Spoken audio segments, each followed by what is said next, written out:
What's going on, guys? Welcome back to the channel. Today's video is really cool because we have kind of a follow-up video to the past couple shed hunting videos.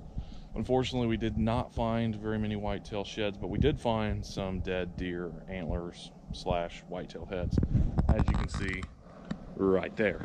So I'm kind of going to go a little bit step by step through the process on how you want to take care of these heads and get them back to, nice quality that you can put on the wall. Now, two of those smaller heads that I found have the nose busted up, so they're not going to make the nicest of mounts. But the one whitetail I found that's a nice 10-point with split brow tines on both sides will be a very cool mount.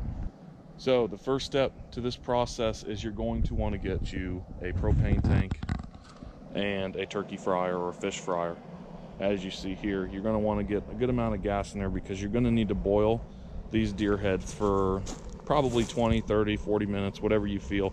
Right now, I've just got them in there. I'm just letting them cook excessively long. The longer, the better. It's just going to soften up that meat. I know it's pretty gross, but it's going to soften up all the meat, all the hair. And then afterwards, we're going to wash it off and get that meat picked off the best you can. You're going to need to use screwdrivers, pliers, and hopefully a majority of it comes off with a power washer. So right now, we're just kind of letting them soak for a bit, taking care of it that way, and really going to let that meat soften up. You can use any kind of bucket you want. I've got kind of like an aluminum or a cast bucket here. That way it can take a lot of heat, a lot of flame, because we're just trying to get a lot of water as hot as fast as possible, as quick as possible. So got those deer head in there. This is one of the smaller ones I've got. As you can see, it's been in here a little while. And it's pretty gross, but that stuff is starting to run out, starting to come off. The head's getting a little bit wider and the meat's getting softer. I wish you could smell through the camera because it is absolutely terrible. Okay, some time has elapsed. We are finally ready to get on to the power washing. This part gets pretty messy. It splatters really bad. The power washer we have isn't the greatest, but it does work. It's gonna get that meat off pretty easily. You don't want to get a power washer that's super high pressure. So I know they make a lot of different tips, like 25 degrees or 40-degree angles. You're going to want to try to get a wider tip. That way you're not just completely destroying the head. Some of the cheek meat and the cheek area of the bones can be really soft. This one, all the front of it is very soft. So if you hit that too hard, that's going to blast through. And like those skulls don't necessarily matter that much, but this nice 10-point I got with the brow tines, I'm not going to want to destroy that face very much. So we're going to be really careful with that and really cautious. So let's get over to the power washer and get to it. Alrighty, there's your first skull right there. Still got a lot of hair on it. Yeah, as you see, we got a little leak here, but here we go.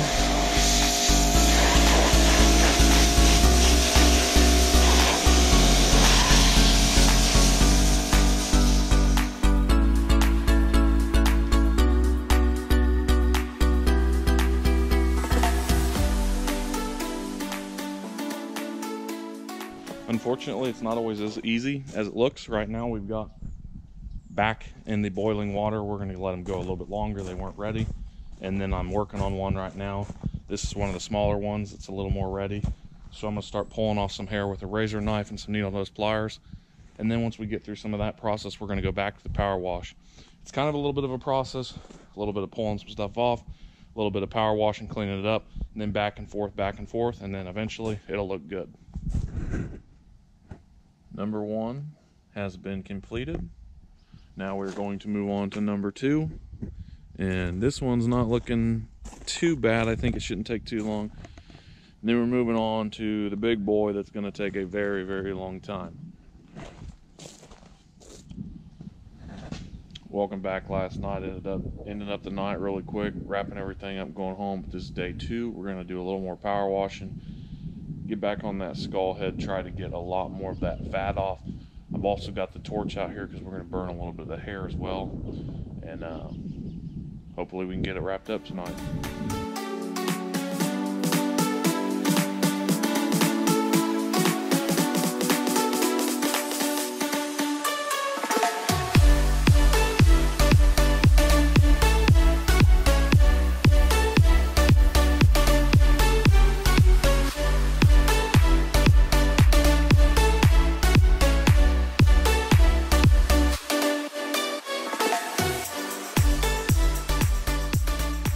Got quite a bit of it done now. It's looking pretty good. Still got a few places of fat that I need to take care of, and then anywhere around this antler, I know that's burnt, but you can blast that right back off with the power washer.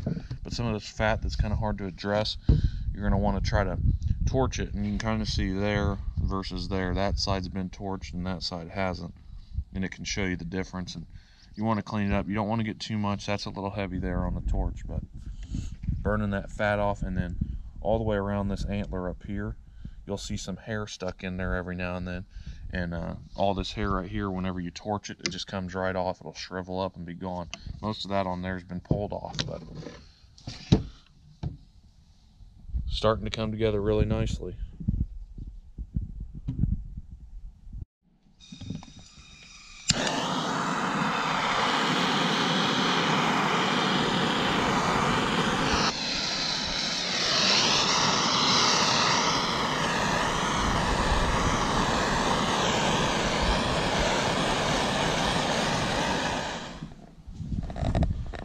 Now, after you finish these skulls, one thing you're really going to want to do is try to give them some time. You know, leave them in a barn or somewhere up high where no critters can get to them, no animals.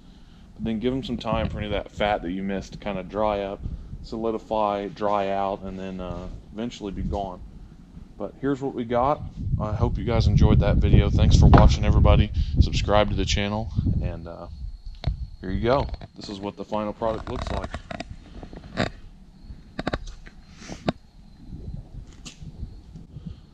So of the 3 skulls, this one definitely took the longest.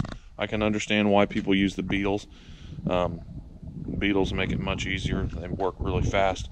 This one took about a half an hour to do. Not too bad. The one over here had definitely been there the longest. You can tell by how tore up everything is. This one maybe took 10 minutes. Everything was really easy to come off of it. I got it all out nice and easy, really quick. 10 minutes max. As you can tell, the longer they're there, the harder they are. This one, probably a half an hour, got most of it off. You can still see a little bit of fat in there. That's just going to age with time and eventually dry out. And then this one was a complete pain in the butt because of how fresh it was. It'll make the coolest mount for sure, but it definitely took the longest, and it's going to take probably another couple weeks in the barn just to, you know, dry out any of the fat that I missed and be able to go in the house without having too much stench. Anyways, guys, thank you very much for watching. I hope you enjoyed this short little video, and make sure you subscribe to the channel. There'll be a lot more videos like this in the future, and I hope to see you on the next one. Catch you later. Peace.